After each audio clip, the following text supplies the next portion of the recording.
Olá a todas as pessoas, sejam bem-vindos a mais um vídeo da filosofia. Para hoje eu decidi falar acerca da flexibilidade intelectual. A flexibilidade intelectual é uma das virtudes deste sujeito intelectual ideal, que eu trato nesta minha obra, O Sujeito Intelectual Ideal, um manual para desenvolver brio no ato de pensar uma consciência mais livre, uma consciência mais feliz.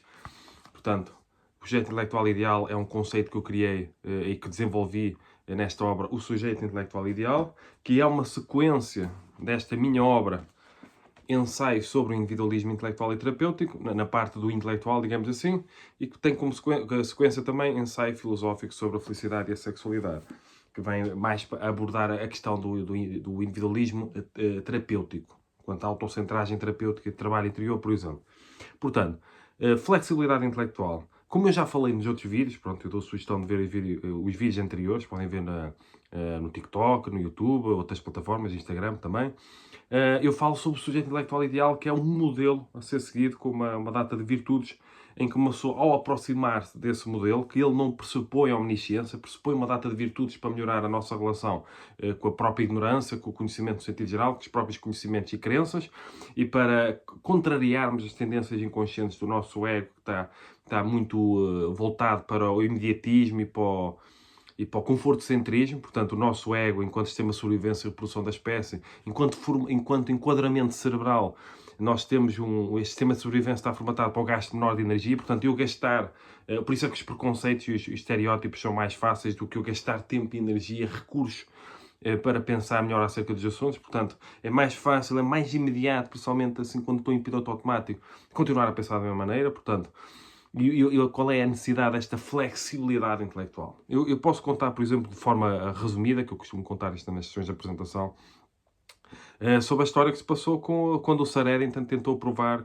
e provou que Albert Einstein, num determinado enquadramento da teoria geral da relatividade, estava certo e Isaac Newton estava errado, entre aspas. Quando ele contou isso à comunidade científica, quando ele fez os cálculos na hora, a propósito de um eclipse solar, creio eu, quando ele fez os cálculos na hora e provou que num determinado enquadramento Albert Einstein estava certo e Isaac Newton estava errado, e acho que isso foi em Inglaterra, isto foi contado por um físico, uma boa parte da comunidade dos cientistas pôs-se logo a andar. Portanto, quase como se não quisesse aceitar essa nova proposta de verdade.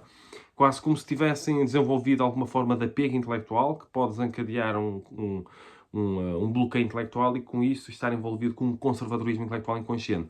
E quando uma pessoa desenvolve essas coisas de forma inconsciente, uma pessoa pode criar rigidez intelectual, rigidez mental.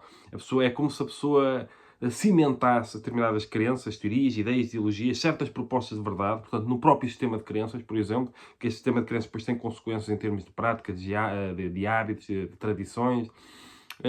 E essa forma de cimentar pode criar defesas em relação a outras propostas de verdade.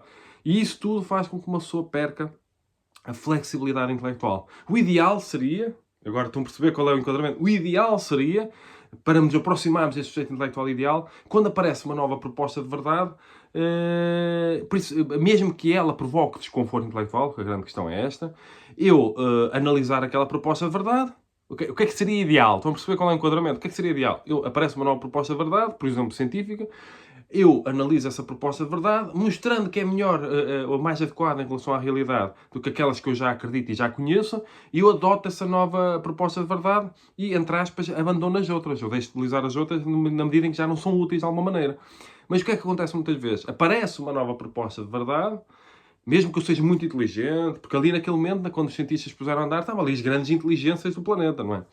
Mas o que é que seria ideal? Aparece uma nova proposta de verdade, ela mostra que é melhor que aquelas que eu já conheço e acredito, e eu adoto essa nova proposta de verdade, entre aspas, digamos assim.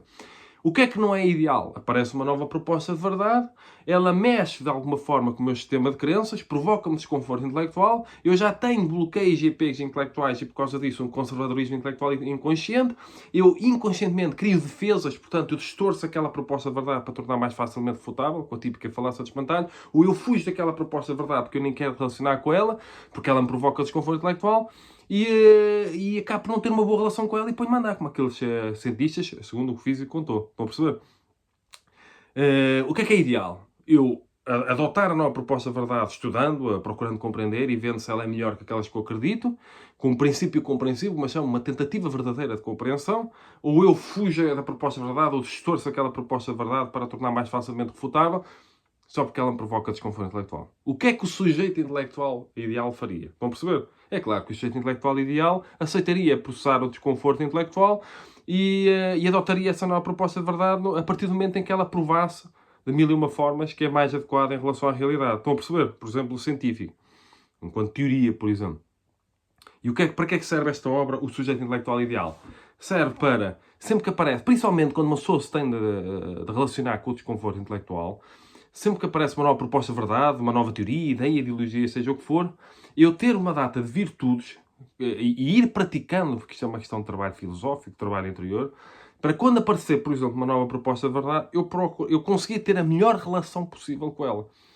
E há um aproximar deste sujeito intelectual ideal nas suas virtudes enquanto modelo a ser seguido, virtudes morais, não é só intelectuais, virtudes morais, emocionais, intelectuais também.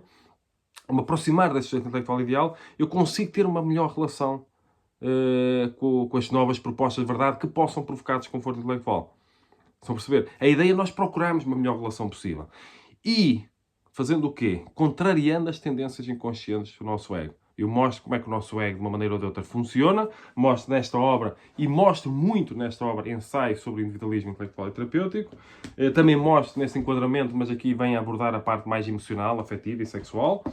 Eu mostro como é que o nosso ego funciona e mostro como nós temos de contrariar o nosso ego para nos aproximarmos o máximo possível do sujeito intelectual ideal no enquadramento em que estamos a praticar e a realizar virtudes que nos permitem ter uma melhor relação possível com a nossa ignorância, com a ignorância no sentido geral, com os conhecimentos, com as propostas de verdade, com a verdade, porque a verdade é uma questão filosófica por excelência e científica, a melhor relação possível. Portanto, este sujeito intelectual ideal, ele não pressupõe a omnisciência. Ele pressupõe uma data de virtudes universalizáveis, como eu costumo dizer, fazendo um apelo quase ao imperativo categórico de Kant, de tal forma que a tua ação se possa tornar universal. Enquanto eu procurar compreender uma nova proposta de verdade que provoque desconforto intelectual, é universalizável. Portanto, seria universalizável toda a gente fazer isso, digamos assim. E toda a gente andar a fugir de propostas de verdade e distorcer propostas de verdade não seria universalizável. Toda a gente a fugir da verdade ou a distorcer a verdade a partir do momento em que ela provocasse desconforto intelectual. Portanto, eu coloco aqui uma data de virtudes que seriam universalizáveis. Eu costumo falar também à abertura consciencial, dar o sacro ao benefício da dúvida, porque eu tenho de dar o benefício da dúvida àquela proposta de verdade, mesmo de forma indireta e inconsciente, para conseguir valorizá-la intelectualmente, estudá-la e investigá-la.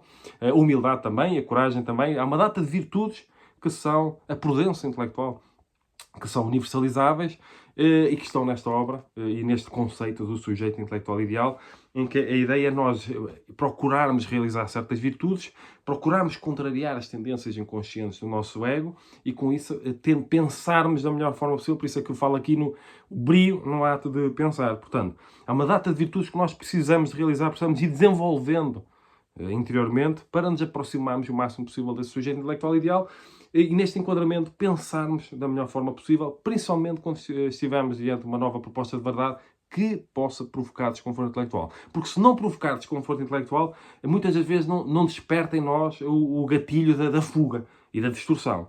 Não é? É para aquele conforto-centrismo e aquele imediatismo do nosso ego.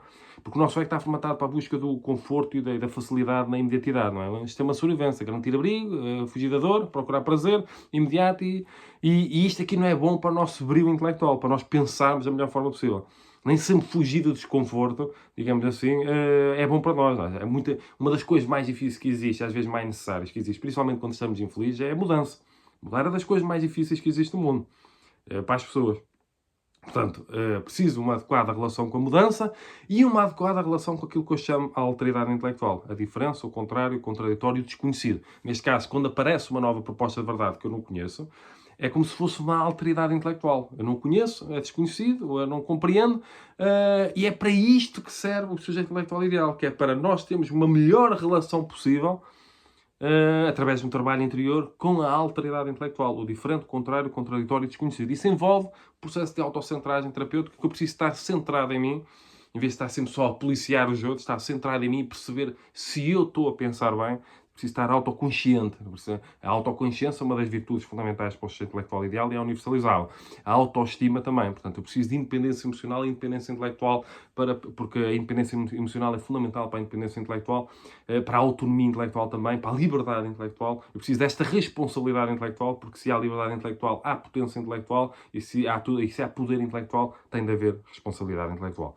Portanto, nós precisamos desenvolver isto tudo, e para desenvolver isto tudo, o sujeito intelectual ideal, esta obra, bem como esta obra que vem em primeiro, porque estas aqui são continuação desta aqui, o ensaio filosófico, o ensaio sobre o individualismo intelectual e terapêutico. E, portanto, ficam aqui uma trilogia neste momento, estes 3 livros.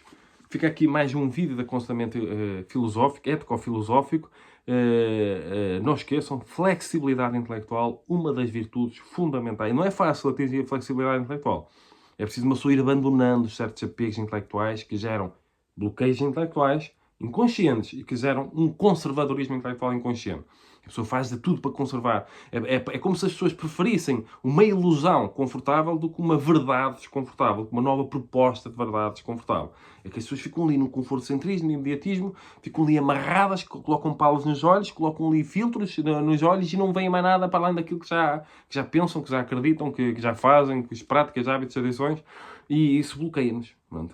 Isso aí não nos permite crescer, desenvolver interiormente. Portanto, fica aqui mais um vídeo de aconselhamento ético-filosófico. Eu também dou um curso, a cada aula eu dou a cada pessoa sobre esta obra, O Sujeito Intelectual Ideal. Eu deixo a referência na descrição do vídeo no YouTube e noutras plataformas. Tenho vários livros publicados em formato de papel e em formato digital também, para além destes. Podem adquirir estes exemplares também, basta colocarem no Google e aparece as referências. Podem comprar no Book, Bertrand também, através do site da editora também, entre outras plataformas. Podem comprar a mim, podem encomendar a mim, filipeferrecalhau@gmail.com, podem encomendar um autografado e com dedicatória. Fica aqui mais um vídeo de aconselhamento ético-filosófico. Se quiserem contribuir para a sustentabilidade e crescimento do canal, bem como para este trabalho de investigação e de criação filosóficas em termos conceptuais e não só, com propósito felicitário, podem divulgar, comentar, partilhar, porque isto é bom para dar sustentabilidade e crescimento ao canal ou às plataformas, dependendo daquela em que vocês estejam a ver. Por colocar like e partilhar ajuda no processo de divulgação. Podem também fazer doações para o meu IBAN, o MBWay, que eu deixo na descrição do vídeo no YouTube. É lá que eu costumo deixar estas referências. Portanto, também dou consultas para quem quiser. Estou disponível para dar consultas. Quem quiser alguma consulta de aconselhamento ético ou filosófico pode marcar comigo, filipeferrecalhau@gmail.com. Podem fazer doações, já sabem.